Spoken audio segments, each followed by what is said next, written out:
Hi, I'm Stephen with AlbertaUrbanGarden.ca. The core goal of the Urban Gardening series is to show you how to grow more food at home. Often, in urban gardens, patios, decks, and balconies, space can be limited.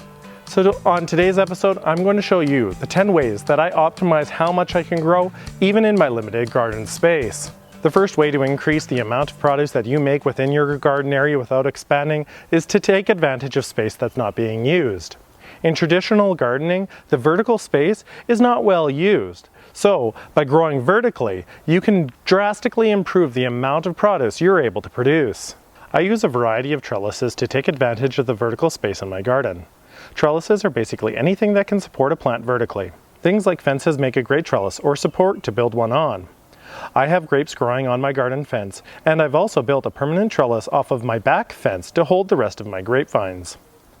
More simplistically, you can use things like bamboo to support annuals such as tomatoes and melons. An easy middle ground to start with is an electrical conduit trellis. They are easy to install and relatively inexpensive to make. I grow a number of vining crops up them every year, and I train some of my tomatoes up it as well. Growing some crops vertically allows you to plant other crops in much closer proximity. For instance, tomatoes when left alone can take up over a square meter or 3+ square feet. When grown with a trellis, paired with some pruning, I can plant them one plant per 30 square centimeters or 1 square foot. This increases the amount of produce per square foot I am able to grow. After training my family heirloom grapes up this trellis, it freed up a lot of space below. And similar to tomatoes, what this means is I can plant other crops in closer proximity. For instance, I've chosen to use a ground cover that will produce food for me as well. I have found a few perennial pairs that do quite well together. The most important factor for perennials that you are planting in close proximity is the pH of the soil. For instance, grapes do best in a soil pH of 5.5 to 7.0, and strawberries grow best in a similar pH range of 5.5 to 6.5. Their growth patterns are also matched quite well. The grapes climb the trellis and the strawberries stay within 30 centimeters or 1 foot of the soil, providing a food-producing ground cover. Another great pairing is blueberries and lingonberries. Blueberries do best in an acidic soil with a pH range of 4.5 to 5.5, and the lingonberries like an almost identical pH range of 4.3 to 5.5. The plants are complementary, as my low bush blueberry should grow to roughly 1 meter or 3.2 feet tall and wide, and the lingonberries should get between 30 centimeters or 1 foot tall and wide. Both strawberries and lingonberries in the wild grow as ground cover under the canopy of a forest. As such, they do well in close proximity with other plants in partial shade. I've touched on planting these vertically grown crops much closer together. However, high-density planting extends past just these vertically grown crops. I plant most of my crops in a high-density method inspired by the Square Foot Gardening book.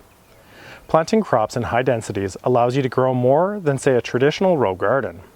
That said, I have had to learn over the years how much space each plant actually needs and how close I can plant them. Instead of planting my onions in rows that are 30 centimeters to 45 centimeters apart or 12 to 18 inches, with plant spacing of roughly 15 centimeters or 8 inches, I plant 16 plants per square foot or square 30 centimeters. The overall size of bulbs will be lower, however, the weight of crops per square foot in the garden will be much higher. Planting densely is a wonderful way to increase the amount of production. However, the variety itself is very important. Working with varieties that are well acclimated to your zone can greatly improve your chances at producing a heavy crop every year. I grow hardy grapes and blueberries that produce bountiful amounts of smaller fruit than their southern counterparts. If I did try to grow a vine or a bush that was not hardy to my zone, it may produce larger fruit, however, much smaller quantities, if at all. You can usually find native crops or well-suited ones to your location at locally owned greenhouses. As you begin to harvest some crops, space is freed up within your garden that you can replant, often within the same season. This is called succession planting. There are plenty of crops, such as radishes and carrots, that grow quickly and can be harvested and replanted. Succession planting is a great way to double or even triple your harvests in the same area throughout the same season. Another method of successive planting I featured in a recent episode is where I showed how I double the potatoes per bag, essentially doubling my harvest in the same area. Compost is an essential part of my garden. It allows me to take free and local resources that would otherwise be headed to landfill and turn them into plant-available food. Unfortunately, even in my small organic garden, it does require quite a bit of compost in order to allow me to avoid the purchase of store-bought fertilizers. As such, I produce compost in my garden area, but this is not wasted space. Over the winter, I pile compost materials on top of my hot compost that I made in the fall. This leaves undecomposed material in the spring. As soon as I can work the pile, I spread it out, helping to get some of the hot decomposition underway. I like to do this well before the planting season, as excess heat can reduce germination. I cover the piles with autumn leaves that acts like a biofilter, helping to keep any smells from wafting over to my neighbors. When it's time to plant, I take some potting soil and make a nest and plant crops such as squash, zucchini, and melons. As organic matter breaks down in the compost, it locks up nutrients such as nitrogen, releasing it later when the compost is finished. My native earthworms and the red wigglers that have successfully overwintered in my garden will help speed the process along.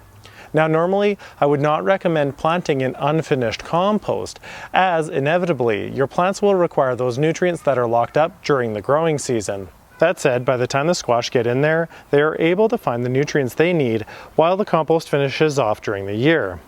Not only by the end of the season do I have a wonderfully nutrient-rich compost that I can use to further build the soil in my garden, I don't lose any space and I'm able to produce crops for my family, further increasing my garden yields. Now that we've optimized the growth within the raised beds, it's time to think outside the garden box. Containers are a great way to take advantage of underutilized space, such as pathways or corners. And it's also a great way to control plants that may become invasive, such as horseradish or mint. Containers can be placed in spaces that are not being used and later moved as the garden fills out. I grow a wide variety of perennials, such as blueberries, figs, goji berries, grapes, and mint, and annuals such as herbs and leafy greens. I often move the containers around throughout the season to take advantage of underutilized space in my garden. Further to underutilized space, containers let those who have limited space, such as decks, patios, or balconies, grow more food at home as well. Whether you're growing in raised beds or containers, high-producing crops is another way that you can optimize how much produce you're making in your garden. High-producing crops are varieties that produce more over the course of the season by weight than some of the other varieties of the same crop. The best example of this in my garden is tomatoes and strawberries. The overall size of cherry tomatoes is dwarfed by some of the larger varieties like pink brandywines. With that in mind, throughout the season, especially indeterminate cherry tomatoes can produce an overall larger harvest, often available over a longer period of time. Another great example of a crop that produces more over the course of a season is day-neutral or ever-bearing varieties. Selecting varieties that produce overall larger quantities of harvest increases the efficiency of the plants in your garden, allowing you to grow more food in the same space. Thinking a little bigger picture, urban lawns are a great opportunity to expand how much you can produce in your yard. Now, I'm unlikely to expand my annual garden for the time being, as my son still uses the backyard and plays quite a bit out here. However, I have used it in order to increase the amount of fruit-producing perennials that I have available. I have planted 2 dwarf and 1 espalier apple tree and a pear tree to go along with my 5 fruit-producing bushes. They can be integrated well into my yard without getting in the way of my son's use and still produce crops for myself and my family. Often, plants like apple trees require cross-pollination. A space-saving method to increase the pollination is to graft another variety to the same tree. This Manitoba apple I grafted this spring will flower next year and not only produce its own apples, but help to improve the pollination of the Harcourt apple it's grafted to. Although not related to your own yard, public planting is a great way to increase the number of varieties of perennials that you have access to. I received the appropriate permissions in order to plant out here, this Mount Royal plum, these honeyberries, and that Romeo cherry over there. Planting these varieties in public spaces not only allows the kids to have a healthy snack while playing outside, it helps them learn about where their food comes from, and the extra produce can be shared within the community. If you have any tips for producing more food using the same space, I would love to hear it in the comments section below. If you would like to catch up on the urban gardening series, check out the link on screen now, and make sure to subscribe so you can watch all future episodes.